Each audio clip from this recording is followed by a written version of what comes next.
Greetings, War Thunderers. This is Longshot with you again with my guide to flying the P-36G Hawk in arcade. Back in patch 1.37 this had a battle rating of just 2.0, but it has since climbed right up to 3.3, making it by far the highest rated Era 1 plane and one that most players regard as ludicrously overtiered, which is why I chose it for a video. Now it does have the best armament of any P-36, with 2 nose mounted 50 cals and 4 30 cals on the wings. Apart from that, it looks exactly the same as the P-36A and C models. Looking at the armour, yep, bring that up. There's a plate behind the pilot which should be capable of stopping light machine gun bullets, but not much else, and that's all the armour this plane carries. Just bring up the internal components, in particular the fuel tanks.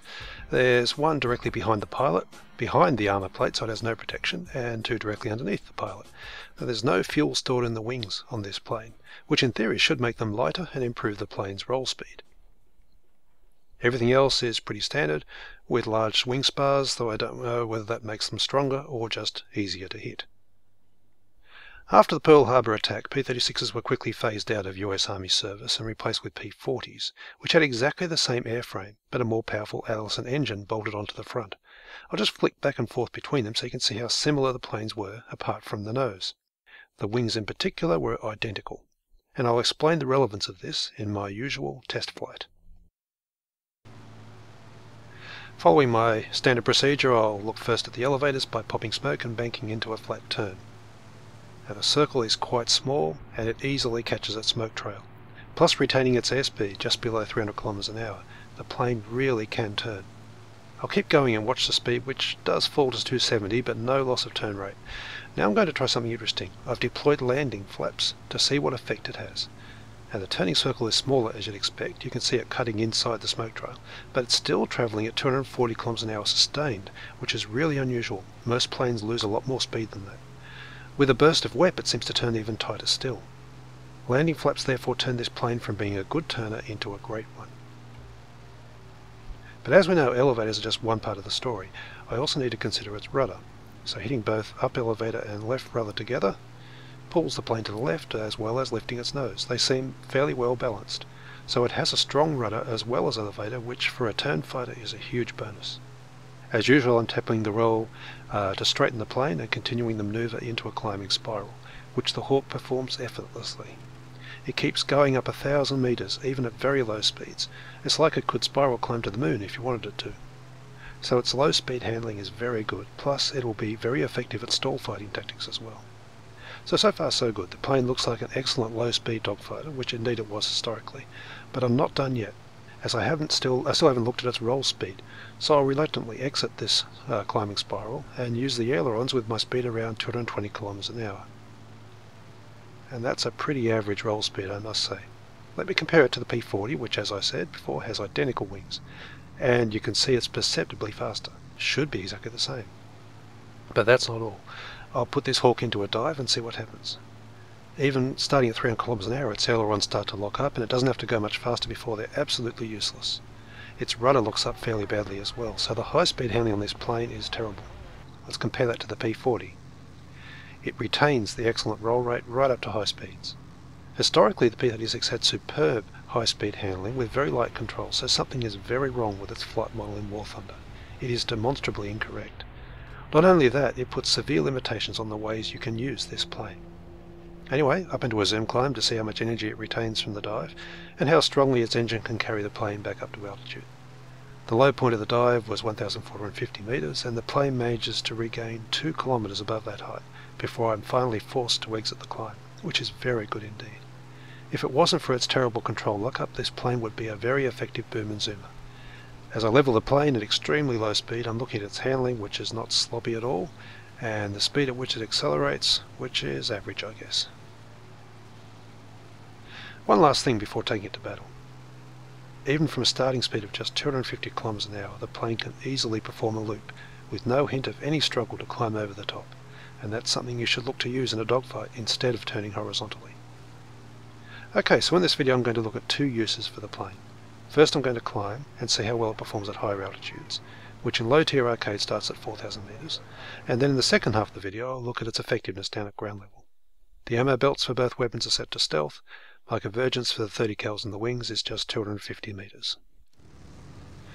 So I'm lifting straight up from spawn, climbing to the side of the battle at a speed of only 190 to 200 kilometers an hour, which is where you'll find its fastest climb rate. As I do, I look at the tactics I'm going to use.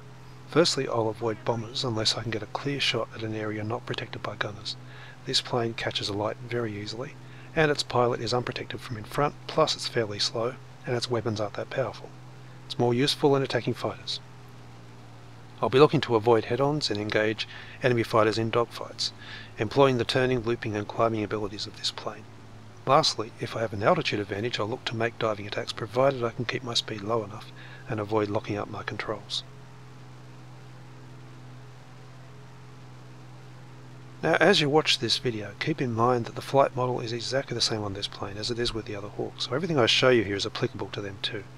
The only difference I can see between the G and the A models, and the A has a battle rating of just 1.7, is the extra 50 cal and 3 extra wing-mounted light machine guns. Apparently that's enough to make this worthy to face Focke-Wulf 190s, Airacobras and Spitfire 2Bs on a regular basis. Anyway, 2 WEPs have brought me up to 4,000 meters, which is an excellent rate of climb for a Tier 1 plane. 2 enemy fighters have also climbed, a Hurricane and a Beaufighter, who are flying together in a squad, so those are my main targets, and I'm going to first make sure I have an altitude advantage before I turn in to approach them. The Hawk continues to climb really well, with no sign of its performance dropping off at higher altitudes. Okay, now I'm above both planes. They're ignoring me, they're chasing after a flight of friendly bombers that have just passed underneath. And that's one advantage of flying this plane, you're not taken seriously, and people leave themselves exposed, especially at higher altitudes. Anyway, they're both together now, so I can roll over into a diving attack. The Hurricane breaks upwards to the right. I don't want him behind me, so I follow him, and note how fast my roll was despite my high airspeed. At higher altitude, the ailerons are much less prone to locking up than they are lower down. I could have followed his turn, but I don't know where the Beaufighter is, so I broke off to climb and look around, and I see an enemy P-38 fairly close as well. I can't see the Beaufighter straight away. Hurricane's approaching once more. Right, they're both beneath me, so I'll just watch them for a moment to see what they do before I commit to another diving attack. Right, they're ignoring me again.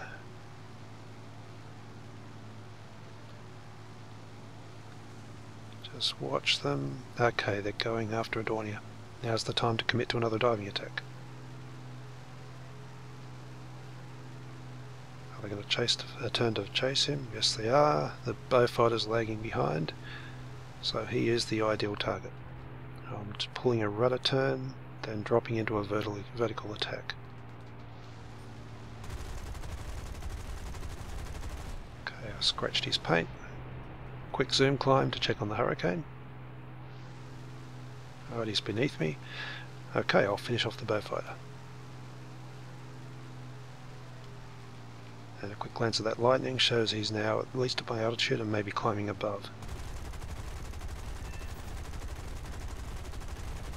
Now I'll come back to this battle later on, but first let's have a look at a few more examples of using this plane as a high altitude Supremacy fighter. I'm in a shallow dive attacking an MC-202 that didn't quite climb as fast as I did after spawning, but he's maintaining the speed of his plane as he extends away from me, and now he's going to go into a split S before pulling up to attack me from underneath. I respond by going into an abrupt zoom climb, and then I'm turning my plane sharply as I want to get him turning so I can engage him in a dogfight. My speed is now nice and high, whereas he's lost the energy he gained in this split S attack, and seeing this I'm initiating a climbing spiral to deplete his energy even more. Now he tries to match me, but he's only using his elevators, not his rudder as I'm doing. He's really low on speed now, and as a result he's lost his maneuverability. He tries to scissors back on me to force an overshoot, but I'm having none of that, lifting into a high yo-yo that initiates a rolling scissors.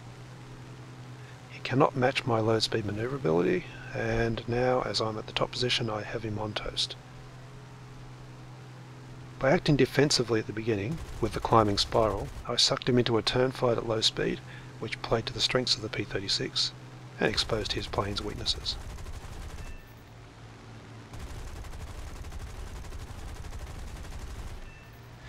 Once again I didn't notice any lockup from ailerons or rudder in this engagement above 4,000 meters.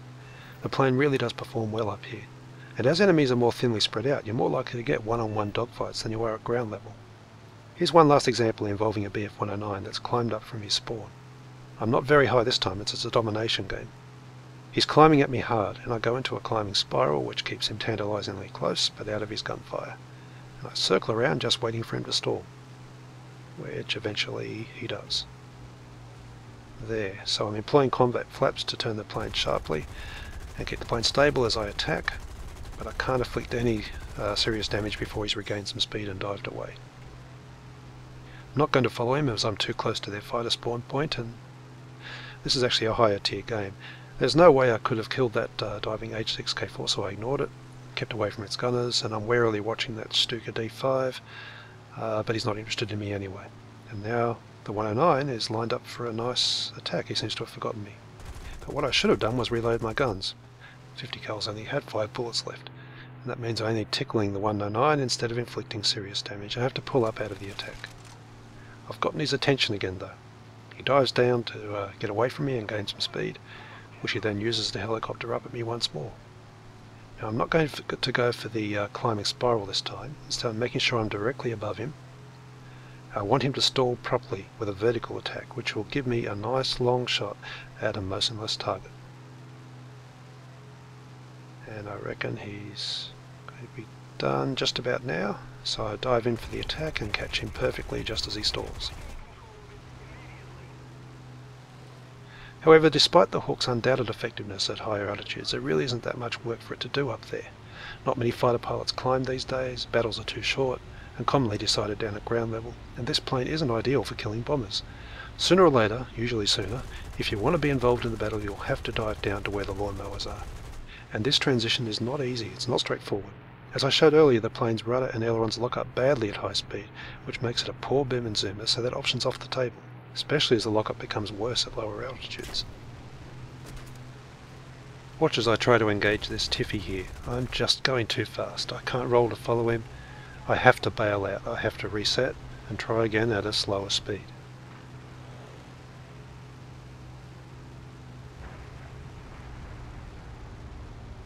Down at ground level it starts to lock up at only 350 kilometers an hour, which means that if you want to be able to maneuver effectively you have to slow your plane right down. That means you've got to carefully decide where you're going to engage, because once you're that slow you can't run away. Well, now I'm down here and I've bled off some extra speed. I'm going to turn back and give it another go. Ideally I want an isolated target that I can kill quickly and then retreat. I don't want to get stuck inside a furball if I can help it. Right, there's a stream of planes heading toward me in a line. I'm attacking the guy on the end. Now I'm going to loop the plane rather than trying to turn sideways. Just enough roll speed to follow him, get the kill, and slowly roll to the right and extend away as my speed is again over 400 kilometers an hour. That's the ideal way to use the P-36 in a low altitude situation. It's very hard to maintain it. I decide to engage again. At this time the reds outnumber the blues, so the chances are I'm going to be swarmed and I won't find a nice isolated target like that. Roll speed makes it very hard to get guns on this Yak 9. Someone's behind me, so I do have to loop. I don't immediately see a target, so I just loop again. And now I'm inside a furball and there's no hope of escape. Get a brief firing solution on this Yak 9T again, but can't inflict any damage, and then I have to turn once more to dodge an incoming Spitfire, and a Yak B has now been trailing me for quite a while, trailing red smoke there. Switch onto this KI-61, rolling at the top of the loop where my speed's lowest. Loop again, now I have the Spit 2B on my tail. Keep going into a climbing spiral and you can see that both the Yak and the Spit are chasing me. I could easily outturn both of them, but I'm stuck now in this turning battle, which makes me totally exposed to being intercepted by any planes joining the furball, like a BF-110 that's about to take a shot at me. Just bring it round, you can see I'm easily outturning these guys. Here comes the 110.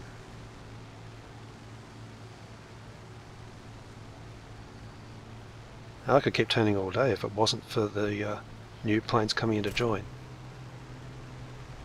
You can see how at risk you are for someone just coming in at high speed and taking shots at you like that. Now, I had a feeling I'd lost the other two, or at least got them well off me, so I took the risk of engaging this 110. Rolling over and dropping in for a shot at him as he tried to fly away. But that allowed the Yak 1B to finally get guns on me. So although it can turn quite sharply, that doesn't guarantee you many kills in a furball situation, nor does it mean that you'll survive very long. That's why I try to avoid getting caught in furballs, and I look for targets elsewhere instead. The furball should be your last resort in this plane, not the first place you head to. If you have to dive to ground level, look for isolated targets you can kill quickly. This is the battle I showed at the start where I killed the Beaufighter at altitude. The Hurricane dived after that, and I'm working my way lower as that's where all the enemies are now. In fact, there's the Hurricane down there, and the Beaufighter pilots rejoined him in a Spitfire. They're fixated on a friendly, so with any luck I should be able to kill both of them. I'm going way too fast, so I have to circle around, shaking off that pesky B-25 as I do so, and then I can dive down and have a perfect shot on the Hurricane. Looping up out of the dive, I can find myself now right behind the Spitfire. Now I can't roll to follow him, I'm going way too quick, but fortunately I didn't need to.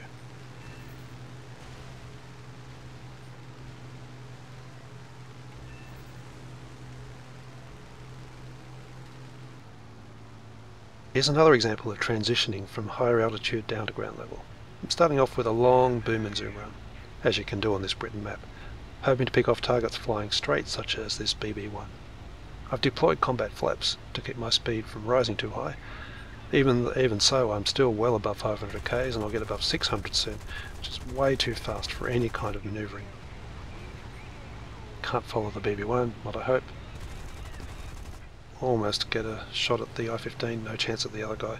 So as I expected, that was completely ineffective. But I'm reluctant to shed all my excess speed straight away. First I'm looking to make sure I haven't picked up a tail as I extend, and then I'm going to loop and go looking for a target to dive at and intercept. There's an Ishak and a BB-1, they both had people attacking them already down there. F2A off to the right doesn't, so I'll just watch to make sure. Now I'm going after him, but the MiG's on him, and in fact the F2A is flying into a storm of incoming blues, and the MiG's taken him down. Okay, I'll reset and try again. Now I'm hanging around at the end of my runway to start with. There's no point in advancing too far into dangerous territory and isolating myself. Okay, this 112 looks promising if I can manage to roll my plane to follow him. Now see how quickly I accelerate to speeds where the ailerons will lock up. Can't roll and follow him now. At low altitude the controls often feel really ponderous and heavy. I do get a nice shot at this Spitfire. Unfortunately not nice enough. So this kind of thing is frustrating. The 250 and 430s are not really that effective at instantly taking down planes, certainly not compared to the cannons wielded by so many planes around this battle rating. You really do need to get in long bursts to bring down a target. Once you're in a furball situation, you're not likely to get long bursts at a target. It's more likely to be brief snapshots here and there, and if you try for a long burst, you're likely to get shot down. Okay, I'm looping a few more times. Now my speed is low and the plane's becoming easier to manage as I roll and get onto this tail of this buffalo. Here's another example of making the transition from higher altitude to ground level. Now it doesn't have to be done all at once. You can take your time looking for the most promising area to commit to and pick off isolated targets as you work your way down. There's a Spitfire climbing at me here, so I'm going to climb too and act as bait while my wingman Ubidad finish him off from underneath.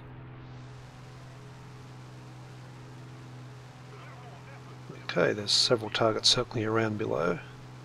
After checking to make sure there's no swarms of reds approaching, we're going to dive in. OS2 is flying too much underneath me, so I'm ignoring him onto the Heinkel, and I cannot roll to follow him, so I'm going to loop instead. But I'm going too fast, I can barely roll the plane to straighten it. Still get a shot at him. Okay, can't follow his turn, looping once more. Gotta be careful here as there's a cliff. Nope, have to loop again. And now I'm finally well below 300 kilometers an hour. And I'm slow enough now to roll properly and maneuver and get the kill.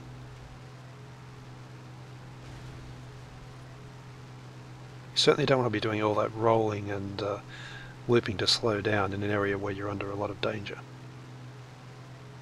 I can't stress how much of a handicap it is losing your roll speed so drastically above 300 km an hour or 350 km an hour at low altitudes.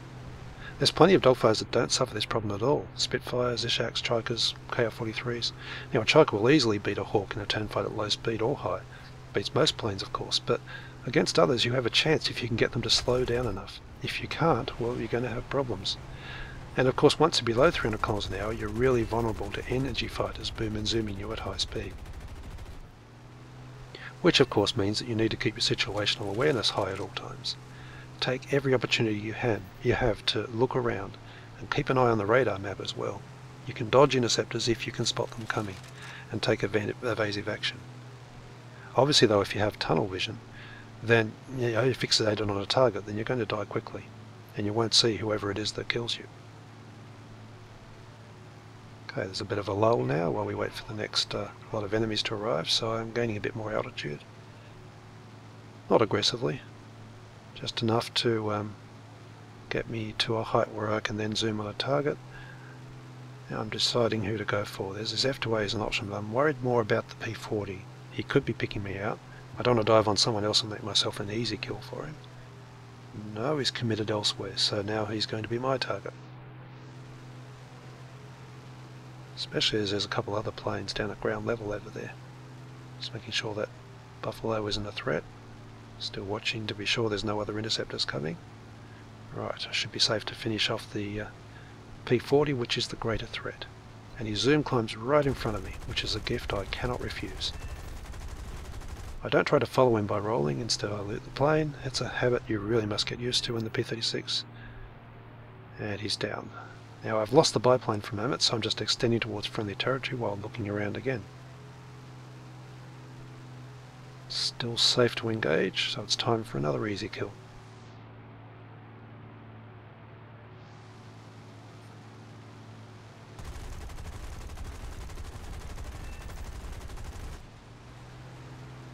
Okay, now I'm low and slow. I have to be fairly careful here, so just extending away.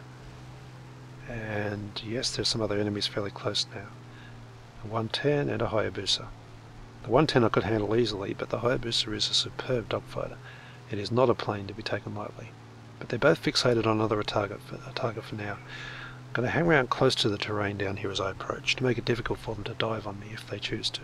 But it looks like the 110's flying away. So I'm going to switch my attention to the Hayabusa.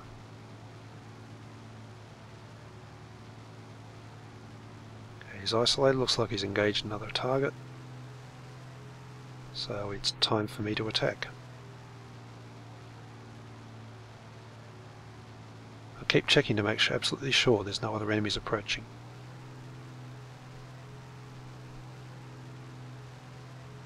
Seems to be safe, and he's zoom climbing in front of me, but I'm too far away to get guns on him. And indeed he sees me, he turns to face me, so the game is on. Now I loop and immediately deploy landing flaps. Remember the effect they had on the plane's turning ability. Against a Hayabusa I will need every ounce of that, plus it'll keep me slow enough to be able to roll the plane at will. And I'll need that to follow him because he's a very fast roller.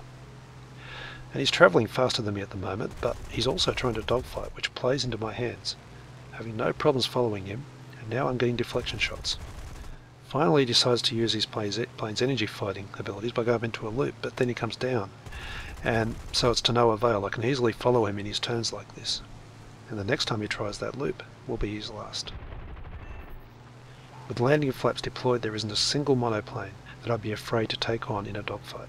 They really do take this plane's turn fighting abilities to another level entirely. Okay, one more example of a boom and zoom attack as a prelude to transitioning to a lower altitude. I line up the target on the runway, but he dies before I get there. But I'm banking a bit to the right. It's where the plane wants to go, so I'm going to continue the attack onto a couple of targets flying back towards friendly territory, and fluke a kill. Main thing there was I didn't need to roll the plane to continue the attack. I was able to extend my initial angle of approach to pick up the secondary targets without any radical changes of direction. Now I'm looping to set up the next attack, which is aborted when the target dies, so I'll just regain a bit of altitude while I wait for some more targets to arrive. Not too much altitude though, as I don't want to be too fast when I engage.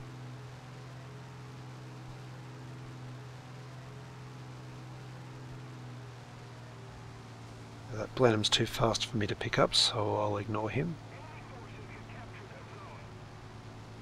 This P-36 is a possible, but he's turning in towards the runway and there's a mass of other planes all arriving at once, so I'm waving off him. Now I'll just wait to see if any of them have picked me up and targeted me. No. Okay, so it's time to dive in.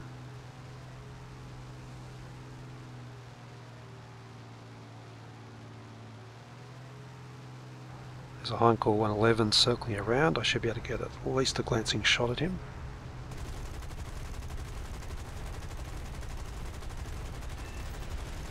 But that's all I get. Then I'm passed on to the next target. I'm going fairly fast now, so I only get a brief burst. And I have to break off as I'm much too fast to follow. But I've decided I need to furball, as I've done quite a few ineffective boom and zoom attacks in this game and I'm rather sick of it. I'm still going too fast, though I did pick up that Hurricane as I extended, and now I've got a line of them on me. So now it's getting interesting. And I pick up this KI-45 on the turn. And yes, this was recorded back in January when tail rips didn't immediately kill planes. Right, okay, who's next?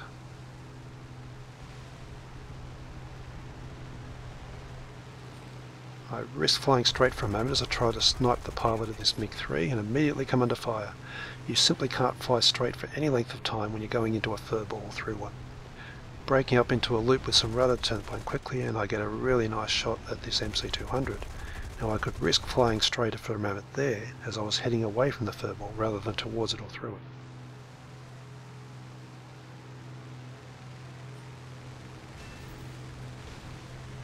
Didn't quite pick up that MiG-3. And I don't want to hang up around above the furball for too long because it's too easy for planes just to nose up and have a nice shot at you while you hang in the air.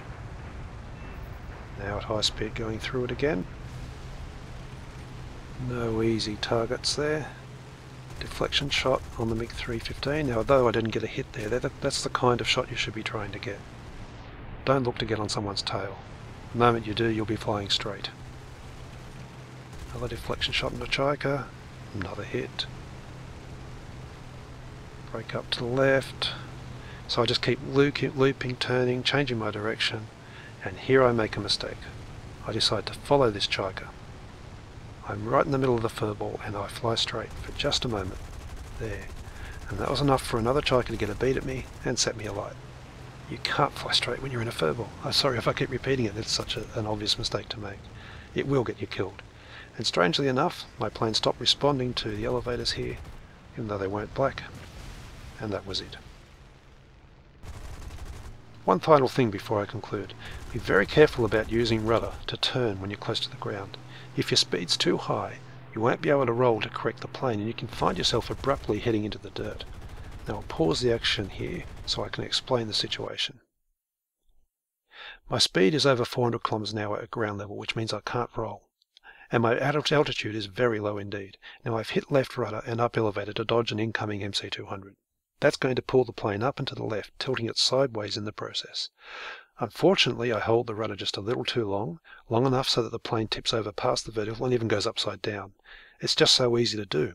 Now my instinct was to use the ailerons to roll it back, but the plane refused to roll and ended up nose planting into the ground. My reliance on the keyboard is what killed me here. Mouse aim alone may have got me out of trouble, but I have lost far too many P-36s this way.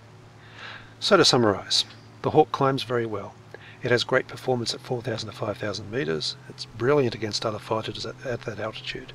However, its weapons, its slow speed and weak damage model make it a poor bomber hunter, and it cannot boom and zoom due to a totally unhistorical flaw in its flight model. Severe lockup of the ailerons and to a lesser extent the rudder at high speed. Sooner or later you'll need to transition to lower altitudes, where you will need to shed your speed. As the lockup gets worse, the lower you go. Go for isolated targets in preference, or situations where you have numbers on your side. If you're caught in a furball, never fly straight, never get fixated on a target, and keep looping your plane. If you have to outturn an enemy, then use your landing flaps.